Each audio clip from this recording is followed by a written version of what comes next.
तो हेलो दोस्तों, कैसे हैं आप लोग। मैं हूं अंकुर और स्वागत है आपका मेरे और आपके अपने चैनल कॉमिक बुक गाय पर।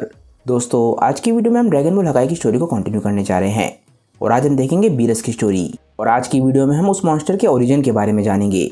दोस्तों, ड्रैगन बॉल हकाई की बहुत ही अमेजिंग स्टोरी को लिखा है हकाई इंग्लिश ने और उनके चैनल से जुड़े सभी लिंक मैंने नीचे डिस्क्रिप्शन में दे दिए हैं, तो जाइए और उन्हें अपना पूरा सपोर्ट दिखाइए। दोस्तों, आज की वीडियो शुरू करने से पहले आप सभी से एक छोटी सी रिक्वेस्ट, अगर आपको आज की वीडियो अच्छी लगे तो वीडियो को लाइक करना बिल्कुल मत भूलिएगा और वीडियो को अपने दोस्तों के साथ शेयर भी जरूर कीजिएगा। जिन लोगों ने अभी तक चैनल को सब्सक्राइब नहीं किया है वो चैनल को सब्सक्राइब कर लें ताकि उन्हें सारी की सारी वीडियोस टाइम टू टाइम मिलती रहें। तो चलिए दोस्तों, बिना देरी करे अपने वीडियो पर आते हैं।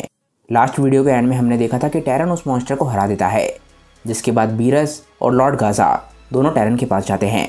लॉर्ड गाजा लॉर्ड टैरन से पूछते हैं कि क्या तुमने भी वही नोटिस किया। लॉर्ड टैरन बोलते हैं कि हाँ, उसकी की बहुत ही ज़्यादा ईवल थी, वो ज़रूर मकाई वर्ल्ड से आया होगा, पर मुझे अभी तक ये समझ नहीं आ रहा कि वो मॉर्टल्स की दुनिया में कैसे आ गया। बीरस बोलता है कि वो क्रीचर मेरे प्लेनेट पर एक पोर्टल के जरिए आया था और पता नहीं क्यों जैसे ही वो हमारे प्लेनेट पर आया उसने अचानक से ही मुझ पर अटैक करना शुरू कर दिया। पोर्टल से बाहर निकलते ही वो सीधा मेरी तरफ आया था और ऐसा लग रहा था कि वो मुझे ही मारने के लिए आया है।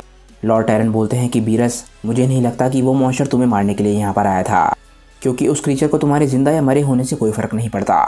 उसने ज़रूर तुम्हारी की को महसूस किया होगा और उसे लगा होगा कि तुम उसके लिए खतरा हो सकते हो, इसीलिए उसने तुम पे अटैक किया। मेरे समझने के लिए सबसे अजीब बात जो है वो ये है कि आखिर वो क्रीचर तुम्हारे ही प्लेनेट पर क्यों आया। ये काफ़ी अजीब बात है। क्या ये सिर्फ कोइंसिडेंस हो सकता है। इसके बाद लॉर्ड टैरन बीरस की तरफ देखते हैं और बोलते हैं, बीरस जल्दी से तैयार हो जाओ, क्योंकि अब हम तुम्हें यूनिवर्स का सबसे खतरनाक पार्ट दिखाने वाले हैं, जो कि है डीमन रेल्म। हम देखते हैं कि लॉर्ड गाजा एकदम से टेलीपोर्ट करते हैं और सभी को लेकर डीमन रेल्म में पहुंच जाते हैं। लॉर्ड गाजा बोलते हैं कि मुझे माफ़ करना कि मैं तुम्हें सीधा उसके प्लेनेट पर नहीं पहुंचा पाया, पर इस जगह पर मेरे सेंसेस सही तरीके से काम नहीं करते हैं। बीरस डीमन रेल्म को बहुत ही हैरानी से देख रहा होता है, क्योंकि उसने अपनी ज़िंदगी में ऐसी जगह को कभी नहीं देखा। ये जगह पूरी तरीके से बंजर है, हर तरफ क्रीचर्स की हड्डियाँ पड़ी हैं और बहुत ही अलग तरीके के मॉन्स्टर्स यहाँ पर हैं। बीरस अपने मन में बोलता है कि ये जगह मुझे बहुत ज़्यादा बुरी फीलिंग दे रही है, यहाँ तक कि यहाँ की हवा भी पूरी तरीके से अलग है और नॉर्मल नहीं है। तभी बीरस आसमान में कुछ नोटिस करता है, वो एक पोर्टल की तरह होता है। बीरस बोलता है कि वो क्या है। वीस बोलता है कि तुम कह सकते हो कि वो स्पेस टाइम में एक तरीके का क्रैक है और ये एक डायमेंशनल बैरियर की तरह काम करता है। ये एक तरीके का बैरियर है हमारी और इस दुनिया के बीच में। बीरस बोलता है कि ये तो बिल्कुल गलत बात है, हमें सिर्फ इसे क्रॉस करना है और हम दूसरी पार जा सकते हैं। मैं इस बात से हैरान हूँ कि अगर ये इतना ज़्यादा ही सिंपल है तो इस तरीके की क्रीचर्स हमारी दुनिया में ज़्यादा कॉमन क्यों नहीं है। उन्हें तो इस बैरियर को बहुत ही आराम से पार कर लेना चाहिए। वीस बोलता है, नहीं, ऐसा बिल्कुल भी नहीं है। मैं जानता हूँ कि यहाँ से देख के पता नहीं चल रहा होगा, पर इस क्रैक को पार करना इतना ज़्यादा आसान नहीं है, क्योंकि इसमें बहुत ज़्यादा ताकत है। अगर मैं तुम्हें इसका एक एग्जाम्पल देना चाहूँ तो तुम कह सकते हो कि ये एक बहुत ही बड़े सूरज या फिर एक बहुत ही बड़े प्लैनेट को बहुत ही आराम से चकनाचूर कर सकता है। दूसरे शब्दों में तुम कह सकते हो कि इस यूनिवर्स में बहुत ही कम लोग हैं जो कि इस रिफ्ट को पार कर सकते हैं, और मैं भी ऐसे कुछ ही लोगों को जानता हूँ जो इस रिफ्ट को पार कर सकते हैं। अगर मैं उनके नाम लूँ तो पहले है मिस्टर टैरन और दूसरा हूँ मैं। मिस्टर गाजा भी अपनी काय टेक्निक का इस्तेमाल करके यहाँ पर बहुत ही आराम से आ सकते हैं, उन्हें फिजिकली बैरियर को पार करने की ज़रूरत नहीं है। आखिरकार बीरस को समझ आने लग जाता है कि मिस्टर टैरन की ताकत किस लेवल की है। बीरस लॉर्ड गाजा से बोलता है कि लॉर्ड गाजा, आप कह रहे थे कि यहाँ पर आपकी सेंसेस सही तरीके से काम नहीं करती, तो आप ऐसा क्यों नहीं करते कि यहाँ पर नज़र बनाए रखने के लिए आप यहाँ पर लगातार चक्कर लगाते रहें। लॉर्ड गाजा बोलते हैं कि बीरस, इस बात को तुम जितना आसान समझ रहे हो ये उतनी आसान नहीं है। इस जगह की करप्शन की ताकत और यहाँ के गॉड्स की ताकत बहुत ही ज़्यादा है। यहाँ पर जो भी लोग ज़रूरत से ज़्यादा समय बिताते हैं, भले ही वो गॉड से क्यों ना हो, उनके दिल करप्ट हो सकते हैं यहाँ के ईवल ऑरा की वजह से। पर हाँ, यहाँ पर नज़र रखने के लिए हम कोई ना कोई तरीका ढूंढ लेते हैं जिससे हमें पता चल सके कि यहाँ पे क्या चल रहा है, पर वो हम ज़्यादा फ्रिक्वेंटली नहीं कर पाते, क्योंकि ये कोई ऐसी जगह नहीं है कि यहाँ पर हम बार बार ही आ सकें। लॉर्ड टैरन बोलते हैं कि बातें बहुत हो गई, अब यहाँ पर हम जो करने आए हैं वो करते हैं, क्योंकि मैं यहाँ पर ज़्यादा लंबा समय नहीं बिताना चाहता।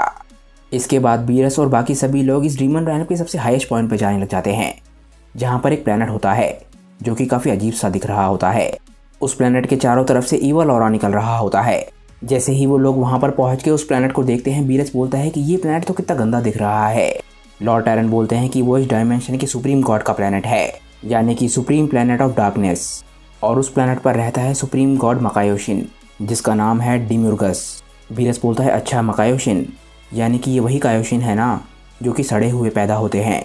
लॉर्ड गाजा बोलते हैं कि हाँ, तुम ऐसा कह सकते हो, क्योंकि जब एक कायोशिन या फिर एक काय करप्टेड पैदा होता है तो हम उसे मकायोशिन या मकाई कहते हैं। और जैसे ही ऐसी एंटिटीज़ का जन्म होता है उन्हें इस यूनिवर्स में भेज दिया जाता है और यहाँ पर आकर वो अपने हिसाब से राज करते हैं और वैसे ही काम करते हैं जैसे काय और कायोशिन करते हैं। और मकायोशिन एक तरीके से इस यूनिवर्स का सुप्रीम गॉड होता है। इसके बाद बीरस ज़मीन की तरफ देखता है और बिल्कुल हैरान रह जाता है, क्योंकि हर तरफ बॉडीज़ पड़ी होती हैं। वो बोलता है कि ये क्या है, यहाँ पर हर जगह मरे हुए लोग क्यों पड़े हैं। एकदम से लॉर्ड टैरन और बाकी सभी लोग ज़मीन पर उतरते हैं। लॉर्ड टैरन बोलते हैं कि डिमोर्गस अपना टाइम ऐसे ही काटता है, लोगों को मार के और टॉर्चर करके, पर एक डीमन गॉड से तुम और क्या एक्सपेक्ट कर सकते हो।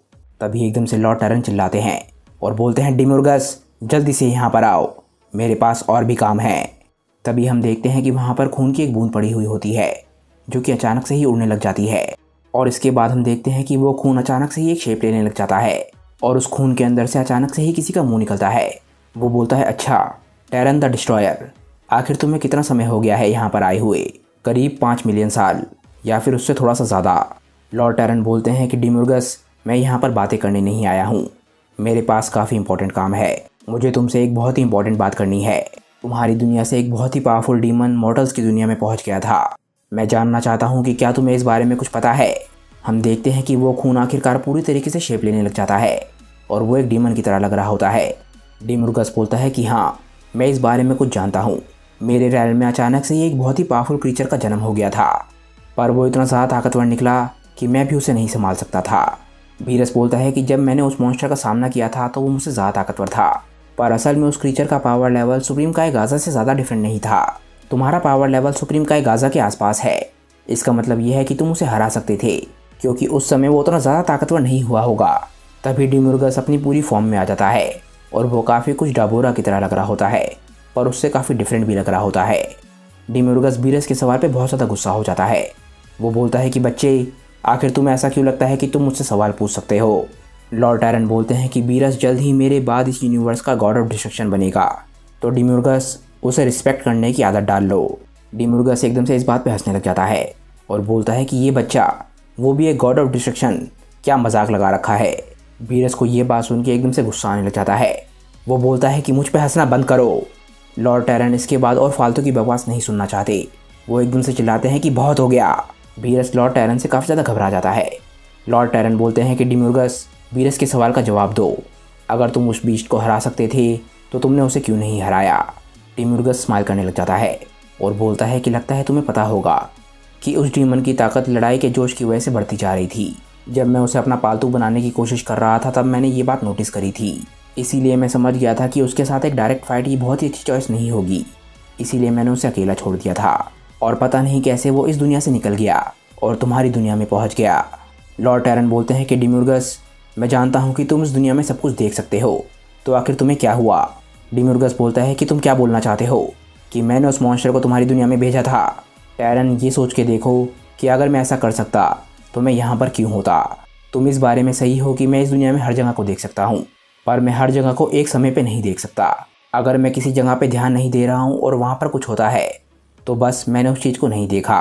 तुम कह सकते हो कि मैं बस केयरलेस हो गया था और वो इस दुनिया से निकल गया, बात बस इतनी है। टैरन बोलता है कि ठीक है, फ़िलहाल जो तुम कह रहे हो मैं उस बात को मान लेता हूँ, पर मैं तुम पर अपनी नज़र रखूँगा। तभी लॉर्ड टैरन बोलते हैं कि चलो यहाँ से चलते हैं। लॉर्ड गाजा बोलते हैं कि मुझे लगता है कि अब जब मैं इस दुनिया में थोड़ा समय बिता चुका हूँ तो मैं हम सबको अपनी दुनिया में काय के ज़रिए ले जा सकता हूँ।